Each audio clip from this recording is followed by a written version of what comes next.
Séverin Maxime Quenom, bonjour. Bonjour. Pas d'opposition aux législatives, n'est-ce pas dommage?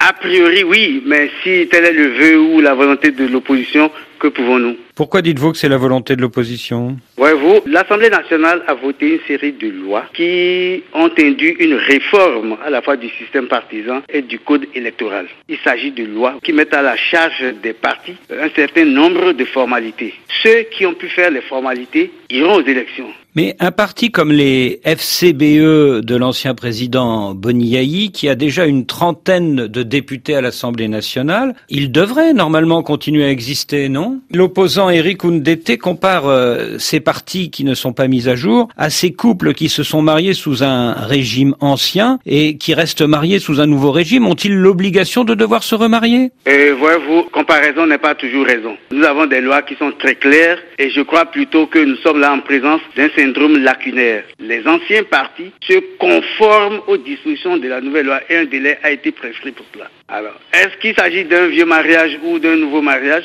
Moi, je ne m'inscris pas dans ce registre-là. Il y a un certain nombre d'obligations qui découlent de la loi. Il faut le faire. Le président Patrice Talon a déclaré la semaine dernière: le constat est malheureux, organiser des élections sans aucun parti d'opposition, cela n'honore pas le Bénin. Je partage ce constat du président de la République et je crois que vous devrez saluer avec moi cette initiative du président de la République. Non seulement il fait le constat de ce que il faut que tous les partis y soient, mais en plus, c'est lui qui prend l'initiative de demander à tous les partis de faire en sorte que tout le monde y soit, c'est-à-dire de prendre toutes les initiatives législatives, voire constitutionnelles. Je crois que la base se trouve dans leur camp désormais. Dans le camp de qui? De ceux qui veulent effectivement aller aux législatives du 28 avril. Donc il y a une voie de sortie de crise prônée par le président de la République. Mais je ne semble pas voir les autres saisir la balle au bon. C'est-à-dire? Enfin, je suis ministre en charge, entre autres, des relations avec les institutions. Je n'ai pas encore vu de proposition concrète.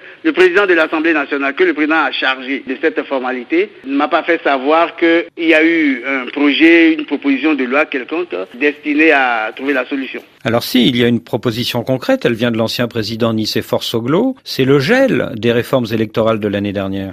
C'est une incongruité de mon point de vue. Et pourquoi? C'est-à-dire que lorsqu'on fait une réforme, on doit aller de l'avant. On ne fait pas une réforme pour renoncer à une réforme. Vous savez quoi? Ces réformes-là ont été votées par l'Assemblée nationale. Aujourd'hui, je ne vois pas pourquoi est-ce qu'il faut remettre en cause parce qu'il y aurait certains partis qui seraient en retard. Parce que ce dont il est question, c'est un retard ou c'est une lenteur. À la limite, c'est de l'incurie. Est-ce que des partis d'opposition comme les FCBE de Boniaï et l'USL d'Ajavon pourront être repêchés?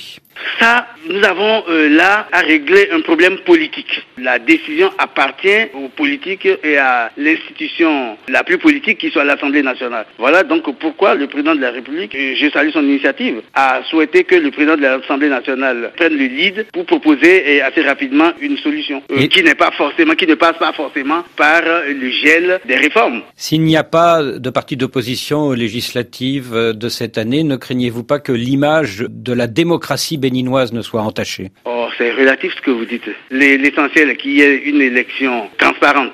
À partir de ce moment-là, si certains, par leur propre fait, par leur propre négligence, par leur propre lenteur, n'ont pas pu se présenter, je ne crois pas que ça entacherait le processus. Parce que ce qu'il faut regarder, c'est le processus tel qu'il a été mené du début jusqu'à la fin et non pas ces petits ratés qui sont imputables à ceux-là même. Mais ces petits ratés ne risquent-ils pas de provoquer l'absence de l'opposition, ce qui serait une première depuis la conférence nationale souveraine de 1990? Et je l'entends bien, c'est une première. Mais vous savez que ça peut être un choix et c'est pour cela que moi je dis que si ces partis-là choisissent de ne pas aller aux élections, à partir de ce moment-là, c'est un choix clair de ne pas participer. Mais Boniaï, Ajavon et Soglo disent exactement le contraire. Ils disent qu'ils veulent aller à ces élections législatives. Bon, est-ce qu'ils sont incontournables? Est-ce qu'il faut absolument que les partis présidés par ces personnalités-là aillent nécessairement à l'élection pour que notre élection soit crédible? Il n'y a pas exclusion de certains partis. Il y a, de mon point de vue, une incapacité de certains partis à pouvoir candidater.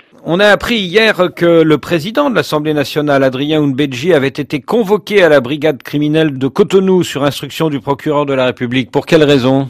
C'est par suite d'une dénonciation par un citoyen qui a porté directement plainte contre les dirigeants du Parti du Renouveau démocratique. Alors comme vous le savez, monsieur le ministre, le parti PRD d'Adrien Ounbedji est très mécontent d'être écarté de ces élections législatives et son avocat accuse la commission électorale de favoritisme. Il a même présenté des documents secrets qui compromettent les deux listes de la majorité qui sont en lice pour les législatives. Il a pointé des irrégularités dans leur dossier. Est-ce pour cela aussi que Adrien Ounbedji a été convoqué hier? Non, il faut séparer les choses. Que le PRD ait été recalé pour ce qui concerne les élections législatives à venir, je comprends qu'il soit mécontent. Que le PRD reproche des choses à la Sénat, je crois que ce n'est pas une cuisine qui regarde le gouvernement. Monsieur le ministre, merci.